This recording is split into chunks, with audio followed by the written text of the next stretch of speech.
et tu fais de grands prodiges et de grands miracles dans nos vies. Nous élevons ton nom, Seigneur.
Merveilleux.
C'est le temps de célébrer notre roi des rois. C'est le temps de célébrer, mon cœur est dans la joie. Que son peuple chante, que son peuple danse, que son peuple chante ses louanges, que son peuple chante, que son peuple danse, que son peuple chante ses louanges. Hosanna, Hosanna, béni soit celui qui vient au nom du Seigneur. Hosanna, Hosanna, béni soit celui qui vient au nom du Seigneur. C'est le temps de célébrer notre roi des rois. C'est le temps de célébrer, mon cœur est dans la joie. C'est le temps de célébrer notre roi des rois. C'est le temps de célébrer, mon cœur est dans la joie. Que son peuple chante, que son peuple danse, que son peuple chante ses louanges, que son peuple chante, que son peuple danse, que son peuple chante ses louanges. Hosanna, Hosanna, béni soit celui qui vient au nom du Seigneur. Hosanna, Hosanna, béni soit celui qui vient au nom du Seigneur. Béni soit celui qui vient au nom du Seigneur. Béni soit celui qui vient au nom du Seigneur.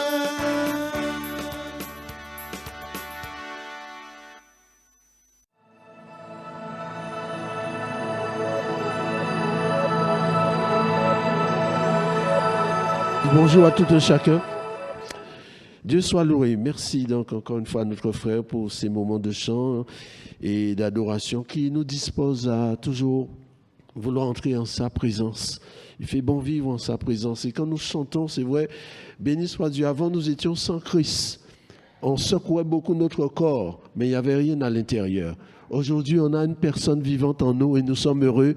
Et quand nous chantons, c'est pour lui. Nous savons pour qui nous chantons. Nous ne chantons pas pour séduire l'autre, nous chantons pour le roi. Il est au milieu de nous et nous vivons avec musique, tant mieux, ou sans musique, ce n'est pas un problème. Mais nous voulons vivre ce que nous chantons parce que nous chantons des vérités évangéliques qui ne passeront jamais. Dieu de l'impossible. Nous savons que dans cette vie, même s'il y a des désespoirs, même s'il y a de l'angoisse, mais nous savons un recours, un secours, une source. Et chaque jour, nous pouvons aller boire à son ruisseau, qui est toujours plein d'eau.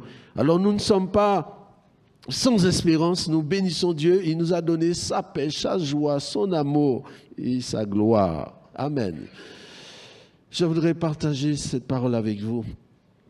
Que lorsque nous vivons de tels moments, que la passion de Dieu nous anime. On veut repartir de ce lieu encore plus passionné de Dieu. On ne peut pas bénéficier de sa présence, j'allais dire toucher du doigt sa réalité et être encore tiède. Je veux être bouillant pour lui. Garder un cœur passionné. Le Seigneur Jésus a dit dans l'évangile de Jean, chapitre 7, verset 37, notre première lecture. Merci à la technique vidéoprojection, merci à Prosper et toute son équipe. Le Seigneur Jésus, le dernier jour, le grand jour de la fête, il se tient debout, il s'écrie, si quelqu'un a soif, qu'il vienne à moi et qu'il boive. Celui qui croit en moi, des fleuves d'eau vive couleront de son sein, comme dit l'Écriture. Il dit cela de l'Esprit que devait recevoir ceux qui croiraient en lui, car l'Esprit n'était pas encore, sous-entendu, aussi répandu, parce que Jésus n'avait pas encore été glorifié. L'Esprit a toujours été présent. L'Esprit de Dieu, c'est une personne qui est toute puissante, elle est omnisciente, elle est capable, cette personne est capable de faire de grandes choses. L'esprit n'est pas une puissance, l'esprit donne la puissance. Il dit ça de l'esprit. Donc l'esprit a toujours existé. Quand Dieu créa les cieux et la terre, il y avait le Père, le Fils et le Saint-Esprit. Et l'Esprit de Dieu déjà agissait au-dessus des eaux, se mouvait au-dessus des eaux. Mais l'Esprit sera répandu sur les hommes après la mort de Jésus, à la Pentecôte. Et désormais, nous sommes contents d'avoir cet esprit en nous, avec nous, pour nous et au-devant de nous. Amen. Si quelqu'un a soif, et ce matin encore, l'invitation du Seigneur demeure. Seigneur, j'ai soif de toi. Et on ne doit jamais se lasser d'avoir soif de lui. Matin, midi et soir, quel que soit ce qui se fait dans ce monde, et plus les choses sont mauvaises dans ce monde, plus je dois en avoir soif. Voyez-vous, le dernier jour, le grand jour de la fête, aucune fête ne peut combler notre cœur. Notre fête, c'est une personne, c'est Jésus. Voilà pourquoi il se tient debout et il crie. Si quelqu'un a soif, sachant que les eaux de cette vie ne pourront jamais nous désaltérer. C'est comme si vous aimez le coca. On n'a rien contre le coca, mais si vous passez votre temps à boire du coca, vous aurez toujours soif. Mais si vous avez soif, vous allez boire de l'eau et cela va vous combler mieux que toute autre chose. Alors il dit si quelqu'un a soif. Beaucoup ont répondu à l'invitation du Seigneur. Et je voudrais insister sur l'exemple d'une personne, un homme qui aussi a entendu cette invitation à venir et il n'a pas hésité. Il s'appelle Élisée. On le retrouve dans le premier livre des rois, au chapitre 19, verset 19. Que la parole du Seigneur soit bénie dans nos cœurs. Élie partit de là et trouva Élisée, fils de Shaphat qui labourait. Il y avait avec lui, devant lui, 12 paires de bœufs. Il était avec la 12e. Mais auparavant, au verset 16, il est dit, c'est Dieu qui parle à Élie, tu rendras aussi Jéhu, fils de Nimshi, pour roi d'Israël, et tu rendras Élisée, fils de Shaphat, d'Abel-Méola, pour prophète à ta place. C'est un homme en premier lieu que Dieu recommande. La première fois qu'on entend parler de lui, c'est de la bouche de Dieu. Ce n'est pas celui qui veut se recommander lui-même qui sera quelque chose, qui s'autoproclame, mais c'est celui que Dieu recommande. Tu rendras Élisée. Ah bon, c'est qui c'est Élisée? Ben, quelqu'un que j'ai vu son cœur, je le connais avant qu'il naisse et je l'ai choisi. Tu rendras Élisée, c'est Dieu qui en parle, que ce soit Dieu qui nous recommande, même si on peut être caché quelque part, personne ne nous voit, ne nous entend, mais Dieu, lui, il voit tout sur les cieux. Il ne nous oubliera pas. Peut-être qu'Élisée était là, on ne parle pas de moi, je ne fais pas le buzz, on parle d'un tel, c'est pas grave. Mais le moment venu, Dieu parle. De lui à quelqu'un. Tu rendras Élisée, un homme que Dieu recommande. Avant notre naissance, Dieu nous connaît, comme il dira à Jérémie. Avant que je t'eusse formé dans le sein de ta mère, Jérémie 1, verset 5, je te connaissais. Et Dieu nous connaît avant que nous ne puissions le connaître. Que son nom soit béni. Et nous l'avons lu dans le verset 19, Élisée était un homme, un agriculteur, un homme qui labourait. Il avait les mains dans la boue, mais il était quelqu'un qui était actif. Dieu aime les gens actifs, les personnes qui veulent faire. Tout ce que ta main trouve à faire, fais-le. Les plus humbles tâches, les plus petites tâches, fais-le. Il labourait. Peut-être qu'il n'était pas considéré, ce n'était pas un haut fonctionnaire, mais ce n'est pas grave. Dieu l'a vu, il est en train de faire quelque chose. Dieu aime les gens qui aiment agir. Ne visons pas quelque chose pour nous-mêmes, mais disons, Seigneur, je veux être à ta disposition, je veux te servir, et ainsi permettre que ton œuvre aille toujours de l'avant. Amen. Dieu choisit, le Seigneur choisit toujours des gens qui sont en train de travailler. Il y a eu l'Élysée, il y a eu aussi les disciples. Ils étaient en train de... Et le Seigneur les appelle, venez, suivez-moi. Dieu n'aime pas les gens qui restent debout, qui restent assis, mais il veut des gens qui veulent servir. Servir, non pas parce qu'on nous apprécie, mais je veux être utile à l'œuvre de Dieu dans les moindres choses. Ne nous plaignons pas. Labourer n'était pas une chose facile. Rien ne sera facile dans ce monde. Mais nous savons que nous ne faisons pas les choses pour les hommes, mais nous faisons les choses pour le Seigneur. Amen. Une femme, elle était quelqu'un qui nettoyait dans l'église.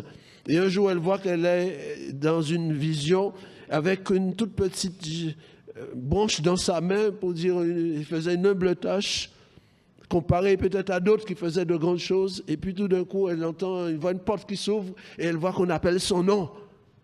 Et elle est émerveillée. Elle entre dans cette gloire. Et voilà, son songe, c'est fini. Et 2 jours après, elle est morte et elle est partie avec le Seigneur.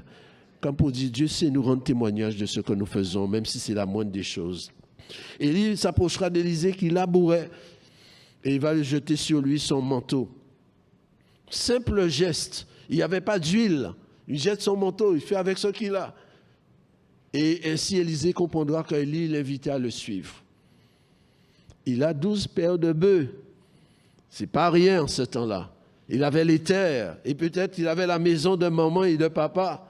Et Élie qui vient et lui dit, bon, Pense à ce que je t'ai fait. J'ai mis mon manteau sur toi, ce qui veut dire, je voudrais que tu viennes avec moi.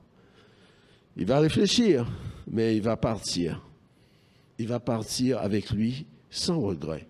Sans regret. Car lorsque Jésus nous appelle, c'est pour le suivre sans regret. Mais avec joie. Pas dire, ah, mais c'est maintenant que tu viens. Si j'étais au chômage, ça m'aurait bien arrangé. Sans regret. Il s'engage à le suivre. Alléluia. Merci Sauveur. Il dira quand même, laisse-moi embrasser maman et papa. Je ne vais pas faire les choses comme cela. J'ai une autorité qui prévaut sur ma vie, maman et papa, qui m'ont gardé jusque-là. Je les respecte, je les honore. Je vais aller les embrasser. Et aimer papa et maman ne doivent pas nous empêcher de suivre le Seigneur. Le Seigneur a dit, celui qui aime son père et sa mère plus que moi n'est pas digne de moi. Mais on n'est pas ses parents. On veut faire les choses pour Dieu, mais aussi avec leur bénédiction. Amen. Que le nom du Seigneur soit béni. Après donc, on le suit, cet homme, sa formation, dans le deuxième livre des Rois, au chapitre 3, verset 11, il est parlé de lui en ceci. Mais Josaphat dit, n'y a-t-il ici aucun prophète? 2 Rois, chapitre 3, verset 11. N'y a-t-il ici aucun prophète de l'Éternel par qui nous puissions consulter l'Éternel? L'un des serviteurs du roi d'Israël répondit, il y a ici Élisée, fils de Shaphat, qui versait l'eau sur les mains d'Élie. Amen. Dieu va appeler cet homme Élisée et va le former. De par son métier, Dieu le formait déjà, parce qu'il était laboureur. Et je l'ai dit, la tâche du laboureur est très difficile. Mais le laboureur aussi a cette qualité. Jacques chapitre 5, verset 7 nous en parle. Il est patient. Il attend patiemment le fruit de ses labeurs. Il est patient. Et la patience, c'est une vertu précieuse aux yeux de Dieu pour nous aider à faire son œuvre. Si on est impatient, on va s'irriter et on n'ira pas loin. Le laboureur, il est patient. Il y a des choses à enlever, des épines, des mauvaises herbes. Il revient aujourd'hui, il revient demain, il y a soleil, il y a la pluie, il ne se lasse, il ne se décourage pas, il n'abandonne pas. Après, il voit les choses germer, après, il voit les fruits paraître. Et parfois, au moment où il pense, dit, demain, je vais prendre le melon, il arrive malheureusement que des gens viennent prendre avant. Bon, ça arrive, nous sommes dans ce monde. Mais il attend, il est patient. Et voyez-vous, nous sommes dans un monde qui veut tout de suite. Photo instantanée, repas instantané, etc. instantané. Mais dans le royaume, nous sommes invités à apprendre à attendre Dieu. Je m'attends à lui. Seigneur, conduis mon cœur vers ta patience. Que Dieu dirige mon cœur vers l'amour de Dieu, vers la patience de Christ. Moïse était un homme fort patient. Et pourtant, à un moment donné, il a manqué. Mais cela nous sert. Je l'ai dit, c'est une précieuse vertu du fruit de l'esprit, qu'est l'amour. Et du reste, même l'amour est patient. Quand on parle de l'amour, on dit, première chose, l'amour est patient. Si j'aime Dieu, je vais devoir l'attendre, je vais apprendre à l'attendre. Et le laboureur, il était ainsi. C'est ainsi que Dieu formait son cœur, à la patience. Quand on est patient, on n'a pas moins à utiliser son poing. On n'a pas moins à juger. On attend. On ne se précipite pas. On a entendu ça, alors on bondit. Non, on est patient. Patient avec les autres. La patience, c'est bol de souffrance, c'est vrai. Parce que quand on est chez le médecin, on dit, voici, il y a des patients. On ne dit pas, il y a des gens souffrants. On dit, il y a des patients. On attend. Même si on a rendez-vous à 8 heures, il est midi, on est toujours là en train d'attendre parce qu'on en a besoin. Dieu le formait, l'a formé par son métier. Béni soit Dieu pour ceux qui aspirent à des tâches dans cette vie. Mais que tout ce que nous pouvons apprendre puisse servir à l'intérêt du royaume de Dieu. Il était laboureur, cela va le servir pour l'œuvre du Seigneur. Et puis on l'a lu, il versait de l'eau sur les mains d'Élie. Et lui qui était laboureur, et maintenant, Élie l'appelle, qu'est-ce qu'il va faire? Il va verser de l'eau.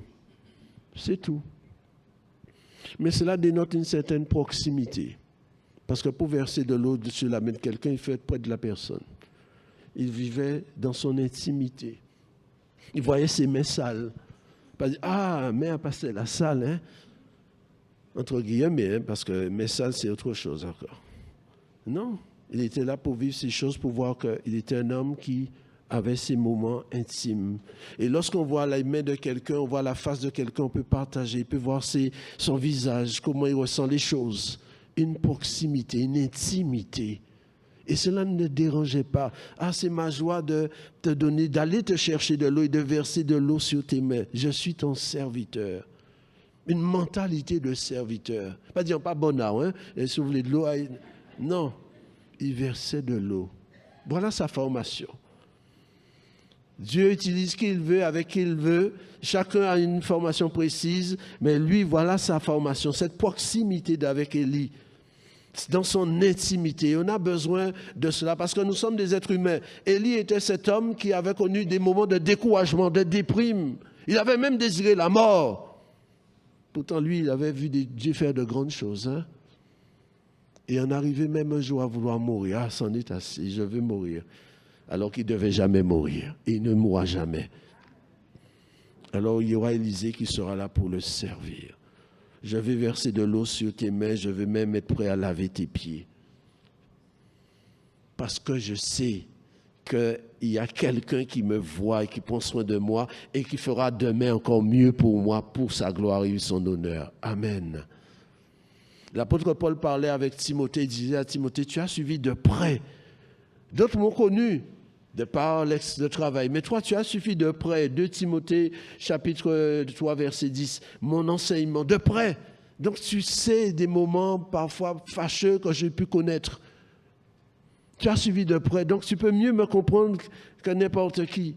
Et cela lui donnera envie de toujours marcher avec lui. De ce fait, quand nous lisons au chapitre 2 du 2e livre des Rois, au verset 11, il dit « Comme il continuait à marcher en parlant ». Comme il continuait à marcher en parlant. L'un avait besoin d'instruire l'autre et l'un avait envie d'apprendre de l'autre. Je ne pense pas qu'Élie était devant, Élisée était 1 kilomètre derrière. Côte à côte. Comme des inséparables. C'était 2 hommes, 2 caractères différents. 2 hommes imparfaits. Mais ils trouvaient encore à marcher ensemble. À se mettre d'accord. On ne soit pas toujours d'accord sur tout. Mais on peut s'accorder, dire nous voulons l'unité, nous voulons la paix, nous voulons ne pas chercher la division. Ils marchaient en parlant, ils marchaient ensemble. Et qu'est-ce qui les a séparés? Un char de feu, un cheveu de feu. C'est-à-dire on voulait que rien ne nous divise. C'est vrai, on peut avoir des idées différentes, mais nous cherchons l'intérêt ensemble du royaume, non pas ce qui nous arrange, non pas ce qui arrange nos amitiés, ceux qui sont autour de nous, mais ceux qui arrangent le royaume. Mettons nos divisions de côté, marchons ensemble d'un même cœur, d'une même âme, dans un même esprit. Nous regardons devant, nous voulons l'intérêt du Seigneur. Ne regardons pas les uns les autres pour nous critiquer, pour nous sanctionner, pour attendre que quelque chose de mal se fait. Ah, on voit ça en famille. Non. Il continue à marcher en parlant. Et quel beau moment d'échange. L'un n'avait pas envie que l'autre parte.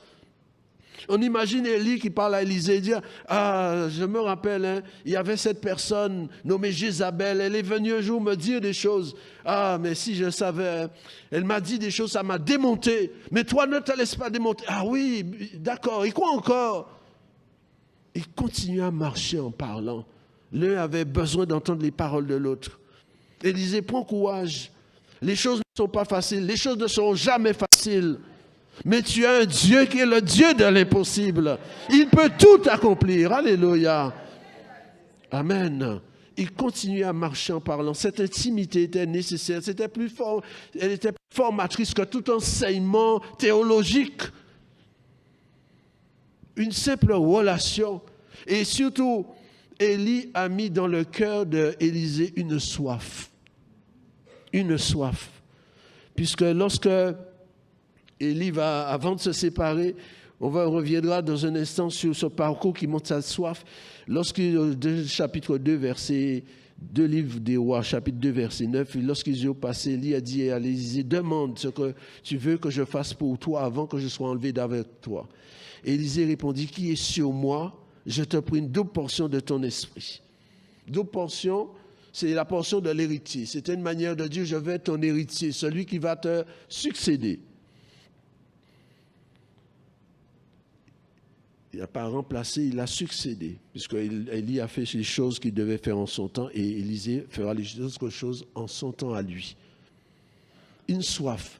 Et pourtant, il venait de vivre des choses merveilleuses. Mais ce que je veux, mon désir ardent, c'est de ton esprit, ta présence. C'est ce qui me distingue. Nous sommes comme les autres. Nous sommes soumis au même phénomène climatique que les autres. Mais il y a une différence. Nous avons, nous, l'Esprit de Dieu au milieu de nous quand nous sommes assemblés pour son nom. C'est pourquoi nous sommes heureux quand nous venons dans la maison du Seigneur. On vient déjà en chantant, on quitte la voiture, déjà dans la voiture, même avant de monter dans la voiture, on veut chanter. Et quand on vient dans l'église, on vient chanter encore. On veut être une bénédiction. Parce que Dieu est au milieu de nous. Respect et honneur pour lui.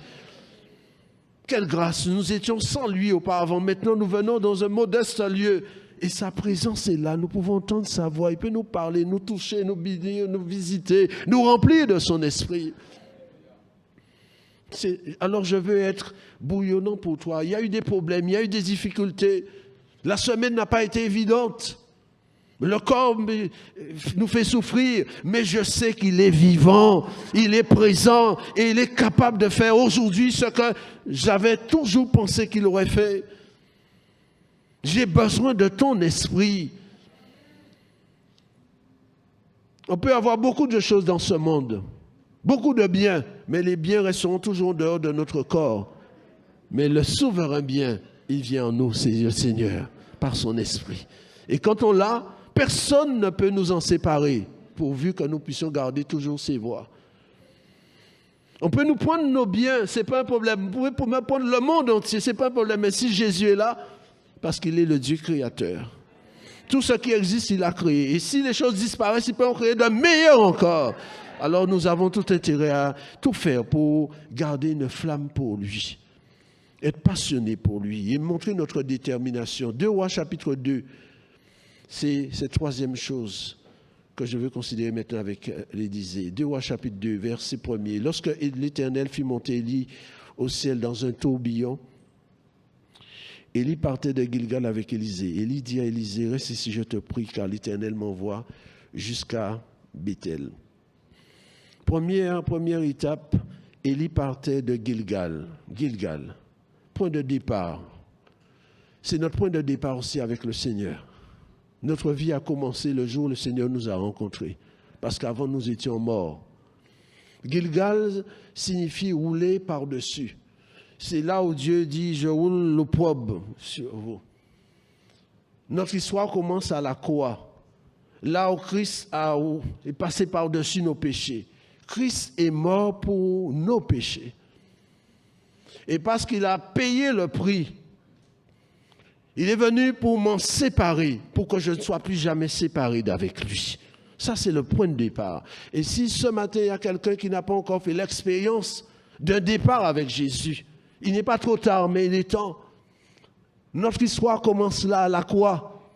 C'est là qu'il est venu pour payer le prix, s'offrir en sacrifice. Pas parce qu'il le méritait, mais c'est à cause de nous. Il est mort pour nos péchés. Et il fallait qu'il en soit ainsi. Donc quand Dieu rencontre une personne, c'est pour lui parler de ce point de départ. Je veux me rencontrer avec toi. Je veux qu'il y ait cette rencontre avec toi. Mais tu dois être conscient que c'est à cause de l'œuvre accomplie que tu peux vivre en ma présence et vivre avec moi pour l'éternité. Gilgal. On l'a chanté, je viens t'offrir, Seigneur, ce que j'ai de meilleur.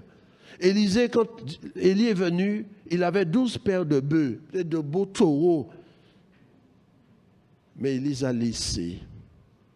Je viens t'offrir ce que j'ai de meilleur. Et j'ai mieux que 12 paires de bœufs. J'ai ma vie. Qu'importe si je n'ai plus de taureaux, mais je veux t'offrir ma vie. Et c'est ce qu'il va faire. Il va laisser tout pour le suivre, pour s'engager avec lui. Parce que lui, il a tout quitté pour nous.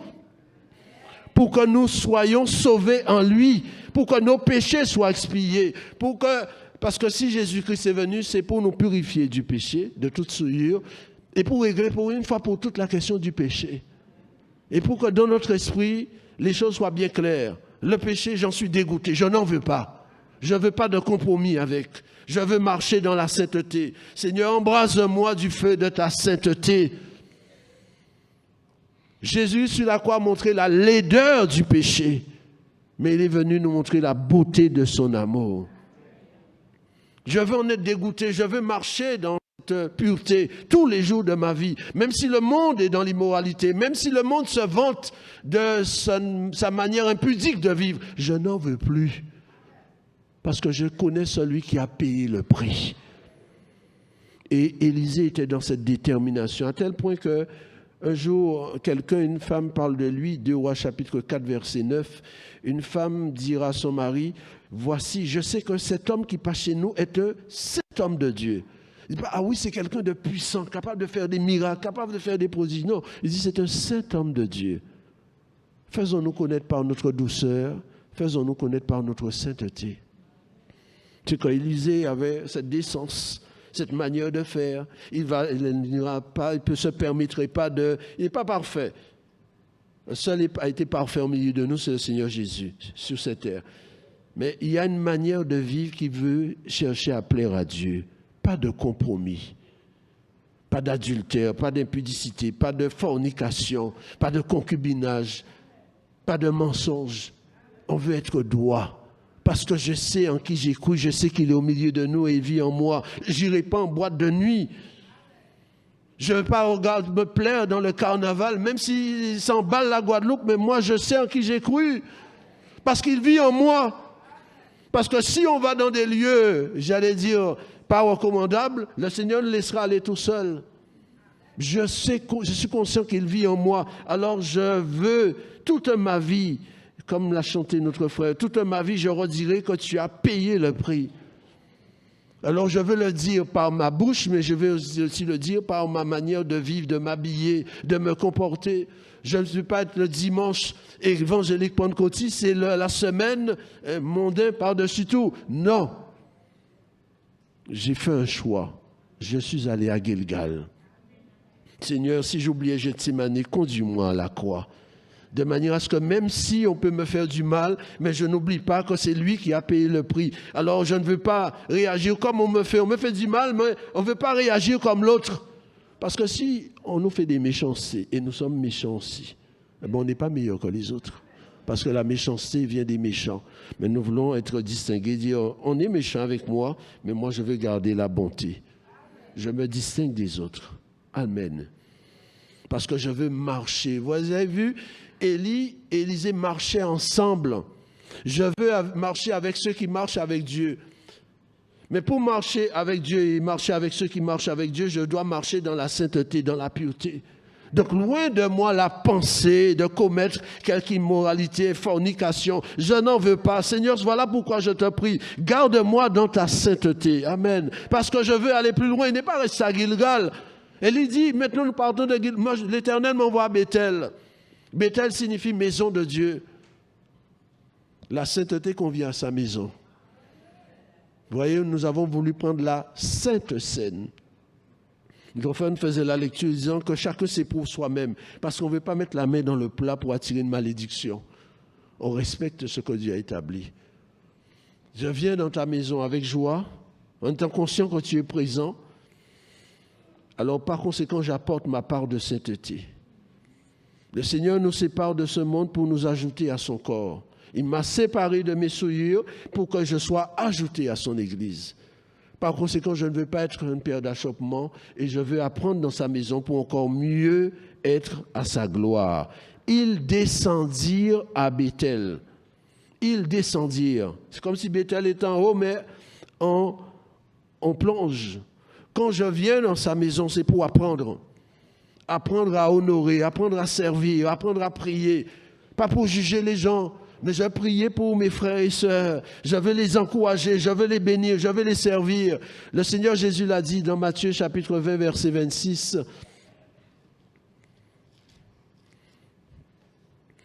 Il dit ceci, il n'en sera pas de même au milieu de vous, parce qu'il est au milieu de nous. Mais quiconque veut être grand parmi vous, homme ou femme, qu'il soit votre serviteur. Et quiconque veut être le premier parmi vous, qu'il soit votre esclaves.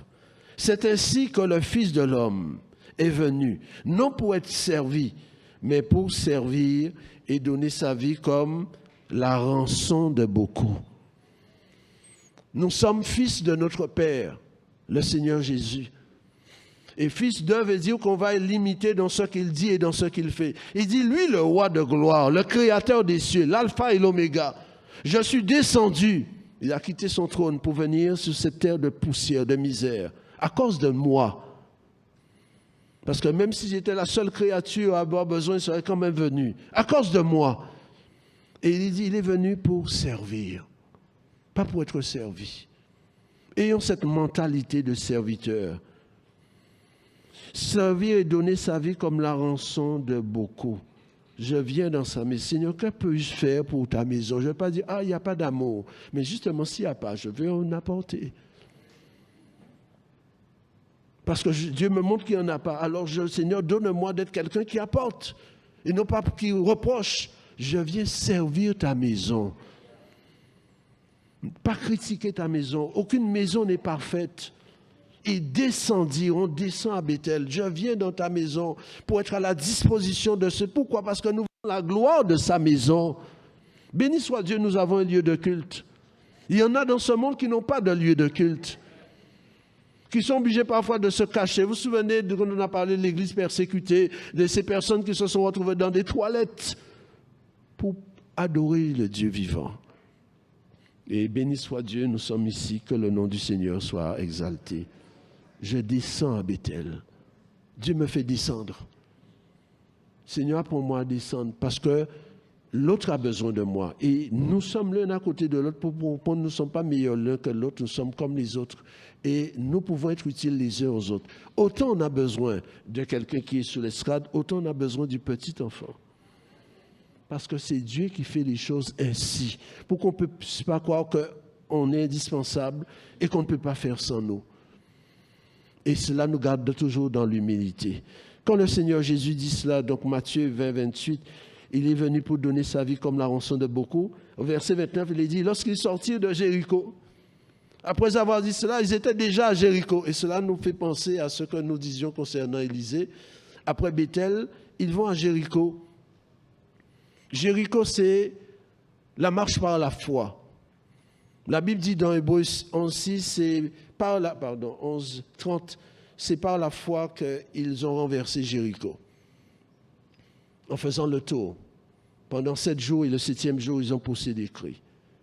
La marche par la foi.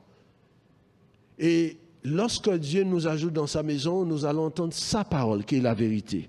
La foi vient de ce qu'on entend et ce qu'on entend vient de la parole de Christ. Romains chapitre 10, verset 17. J'ai besoin d'entendre cette parole, que ce soit par un chant, par un don spirituel, par la prédication ou autre. Pour qu'en entendant sa parole, ma foi soit bâtie. J'ai besoin d'avoir la foi de Dieu, c'est-à-dire croire ce que Dieu croit. La foi, c'est une vertu du fruit de l'esprit. C'est du reste les deux choses qui se trouvent et dans les vertus du fruit de l'esprit et dans les dons spirituels, la foi. Sans elle, il est impossible d'être agréable à Dieu. On ne peut pas avoir été à Bethel sans aller après à Jéricho. Et on imagine ces deux hommes qui avancent vers Jéricho. Et Élie qui rappelle à Élisée ce qui s'est passé à Jéricho. Nous marchons par la foi, nous marcherons toujours par la foi. Et la foi de Dieu, c'est-à-dire la parole de Dieu qui vient à nous. Dieu me dit une parole, je crois la parole de Dieu. Je veux avoir la foi de Dieu. Pas ma foi, mais la foi de Dieu. Mais pour que j'ai la foi de Dieu, j'ai besoin d'être en contact avec sa parole. Amen. L'Église, la maison de Dieu se fortifie dans la foi. Acte 16, verset 5 nous le dit. Et ainsi, parce qu'on se fortifie dans la foi, il y aura croissance. Parce que la foi, elle est contagieuse, elle est bénéfique. Amen. J'en ai besoin. La foi vient de la parole de Dieu. Et lorsqu'on entend la parole de Dieu, on est joyeux. La foi est joyeuse. Quand la Bible dit, il parle de ceux qui croient, il dit heureux ceux qui ont cru. Heureux, heureux, il ne dit pas malheureux. On est heureux de croire en Jésus. Alléluia. La foi a besoin de joie. On croit et on croit avec joie, on le chante. Mais c'est ce que les hommes ont fait autour de Jéricho. On leur a dit, fermez la bouche pour ne pas raconter des bêtises. Parce que c'était des hommes comme nous. Ah, ça fait un jour, nous avons tourné. On ne va pas comprendre pourquoi nous avons tourné, nous ne pas faillir. Dieu a dit, fermez la bouche et marchez. Les choses, on peut ne pas les comprendre. Et Dieu ne sera pas toujours là pour nous donner toutes les explications. Mais je veux obéir. Dieu a dit, alors j'obéis. Fermez la bouche. Et quand ce sera le moment d'ouvrir la bouche, ce sera pour crier, pousser des cris de joie. Donc quand je prononce la parole, que ce soit des paroles qui viennent de Dieu. Seigneur, tu as dit, si tu crois, tu verras la gloire de Dieu. Alors je veux le dire, je veux le chanter matin, midi et soir, parce que tu n'es pas une source trompeur. Tu n'es pas un homme pour mentir. On lui dit, ah ouais, mais je ne pourrais pas faire ça. Ah, si c'était possible. Ah, si on était au temps de Paul. Non, je ne veux pas prononcer des paroles contre moi, des paroles qui vont me condamner. Je proclame la foi de Dieu. Je proclame ce que Dieu dit que je dois prononcer. Seigneur, tu as dit. Seigneur, tu m'as dit, tu es avec moi, alors je le confesse. Je crois, en dépit de la réalité, en dépit de ce que je vois, parce que c'est la vérité qui prédominera sur la réalité. La réalité peut être de gens pas évidente, mais parce que la vérité a été prononcée, alors la vérité changera la réalité. Il n'y a pas de puissance contre la vérité. Marchez par la foi. Alors c'est pourquoi j'ai besoin encore d'être toujours en communion avec la parole, la lire. Parce que Dieu ne changera rien pour nous. On a commencé par la foi et on finira jusqu'au bout par la foi. C'est ce que Dieu demandera à tout le monde. Ce qui veut dire que nous serons confrontés à des situations qui nous dépassent. Des moments fâcheux où on ne voit aucune solution. Mais c'est ma foi qui fera la différence. Personne ne croit, mais je suis celui qui veut croire. C'est comme David qui va devant Goliath. Hein? Personne n'aurait misé sur lui. Petit comme il est, géant comme un Goliath, même ses frères n'auraient pas dit, on aurait dit, qu'est-ce que tu dis? Qui va gagner, David ou Goliath? Il était le seul avec Dieu à croire qu'il pouvait renverser Goliath. Mais tu ne peux pas aller te battre avec lui, c'est un géant. Et David dit, il est tellement grand que je ne peux pas le manquer. Je veux avoir la foi de Dieu. Le Seigneur qui m'a délivré hier, il est capable de me délivrer encore aujourd'hui. Il m'a arraché des griffes du lion, de l'ours. Alors il me délivrera de cet homme aussi. Il avait la foi de Dieu. Et nous avons besoin de cela. Et non pas le laisser éteindre par les traits enflammés du malin ou par nos raisonnements, limiter Dieu par nos pensées. Non, Dieu est grand, il est très grand, il a existé avant moi, il sera là après moi. Et qu'importe ce que je vis, je sais que la fin viendra quand Dieu le voudra. C'est pas parce que la télé me bombarde avec des missiles, des drones, on dira, waouh, le monde va aller vers sa perte. Non, il peut y avoir arme nucléaire. La fin ne viendra que le moment où Dieu décidera. Ce ne sont pas les hommes qui vont éteindre ce monde. La terre ne va pas disparaître parce qu'il y a des puissances, parce qu'on a des missiles. Non, lorsque je lis l'Apocalypse, il est dit, à ce moment-là, la fin viendra. Parce que qu'est-ce que l'homme? C'est un souffle. Il se lève ce matin, il dit, il fera, et après-demain, on apprend, nous avons le regret de vous annoncer. C'est Dieu qui aura le dernier mot. Alors je veux croire. Quand tout va mal, au lieu que nous puissions trouver notre place devant un écran, ou bien nous devons ouvrir la parole et dire, Seigneur, tu as dit, ta parole est la vérité, elle ne passera pas. Amen. Et après Jéricho, ils vont aller au Jourdain. Et il dit, reste ici. À chaque fois, il lui dit, reste ici. Il dit, là où tu es, je veux être. Nous allons au Jourdain. Ils sont allés jusqu'au Jourdain. Et le Jourdain est devant eux. Comme pour s'opposer. Comme pour leur dire, vous n'irez pas plus loin. Parce qu'ils n'avaient pas de bateau. Ils sont devant le Jourdain qui déborde de toutes ses rives.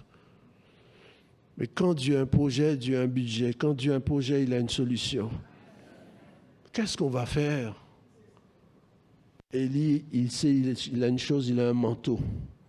Il prend le manteau, il va frapper les eaux. Et le Jourdain va se séparer. Dieu a déchiré les cieux et le Fils est venu. Dieu a déchiré la mer Rouge et les Israélites sont passés. Dieu a déchiré le Jourdain avec Josué. Et devant Élie, Dieu va déchirer la mer encore. Ou le fleuve, plutôt. Dieu l'a déchiré. Comment on peut dire on va déchirer l'eau? Et c'est ce que Dieu a fait. Littéralement, même des rabbins juifs vous disent que quand on dit il fendit la mer, ils disent littéralement il a déchiré la mer pour montrer sa toute puissance. Et c'est ce que Dieu fera. Dieu va déchirer ce fleuve, l'eau d'un côté, l'eau de l'autre côté. Et ils vont traverser. Non seulement ils traversent, mais ils sont à pied sec. C'est comme si on est là, il n'y a pas d'eau, alors je peux marcher à pied sec. Pourtant, l'instant d'avant, il y avait de l'eau. Quel aspirateur peut faire une telle chose? Comme s'il n'y avait jamais eu de l'eau. Dieu de l'impossible. Il peut nous étonner. Seigneur, surprends-nous, étonne-nous. Le Jourdain, c'est un symbole de l'adversité, de l'ennemi. Dieu montre que ce n'est ni par la force, ni par la puissance, mais c'est par son esprit. Ésaïe 59, verset 19, quand l'ennemi viendrait comme un fleuve, l'esprit de l'Éternel seul pourra le mettre en déroute. Seul. La seule personne capable de résister au diable, de faire fuir le diable, c'est le Saint-Esprit.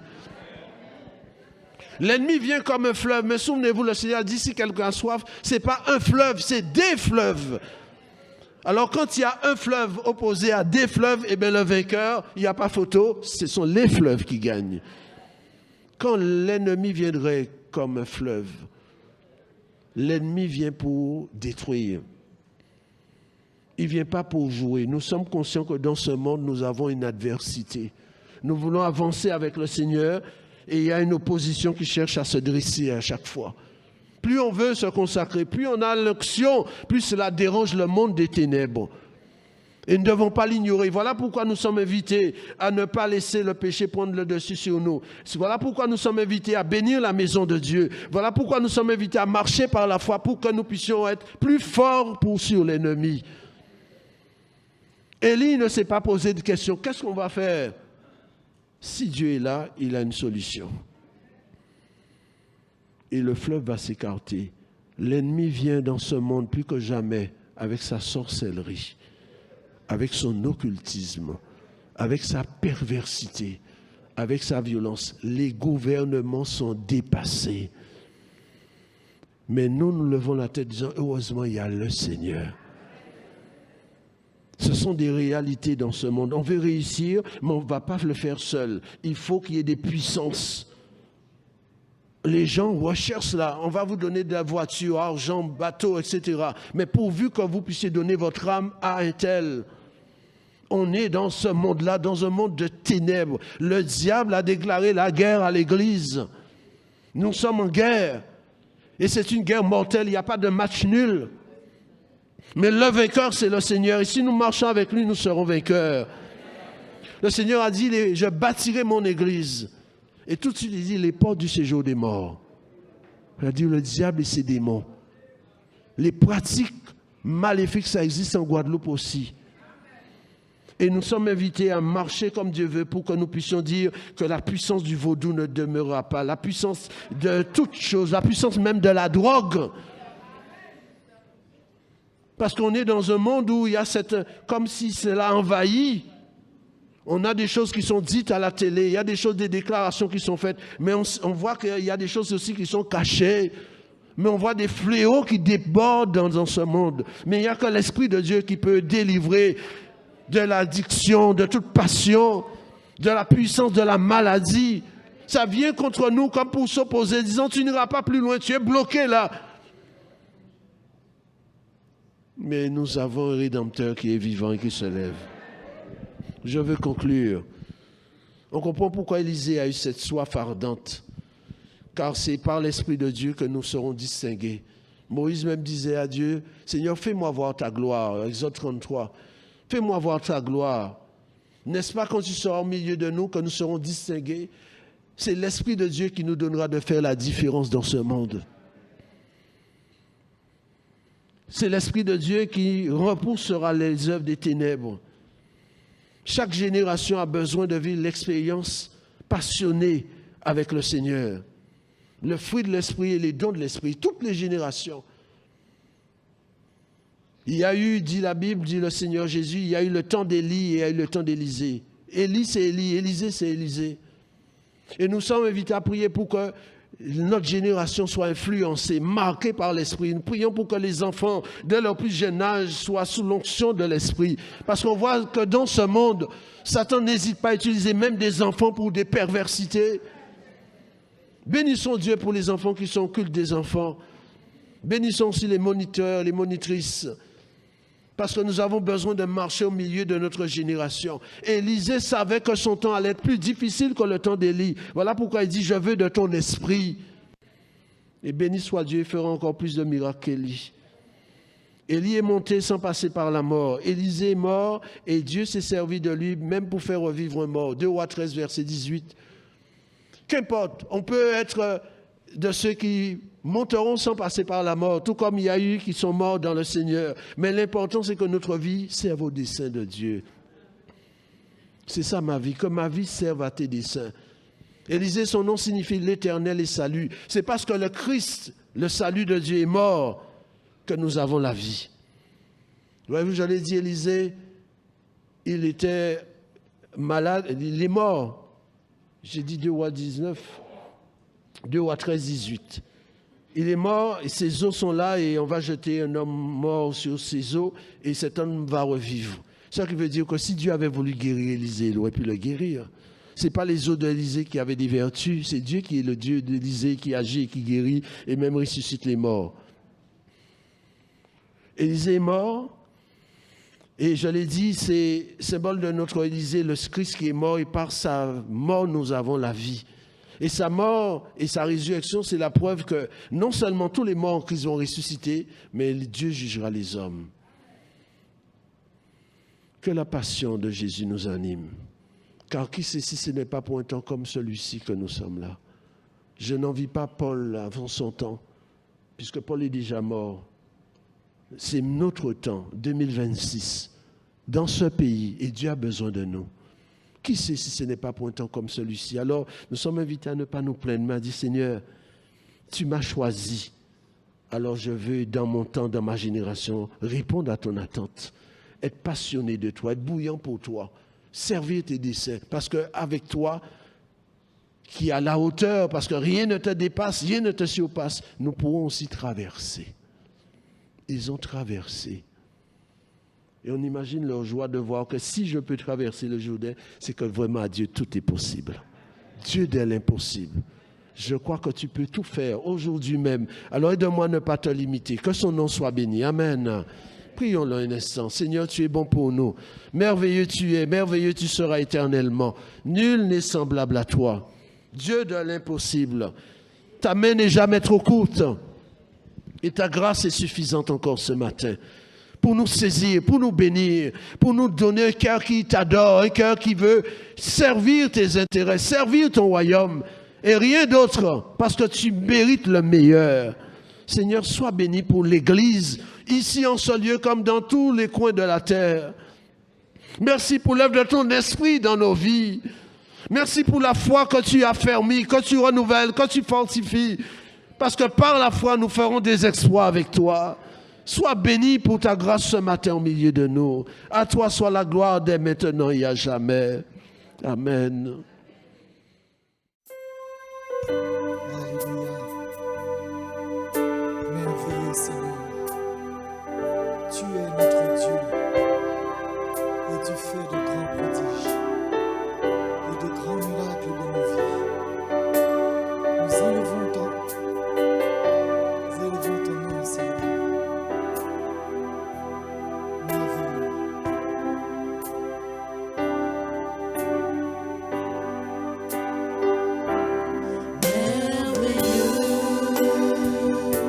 est notre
Tu es Dieu et tu fais de grands prodiges. Nous élevons ton nom si grand. Prosternés, nous t'adorons.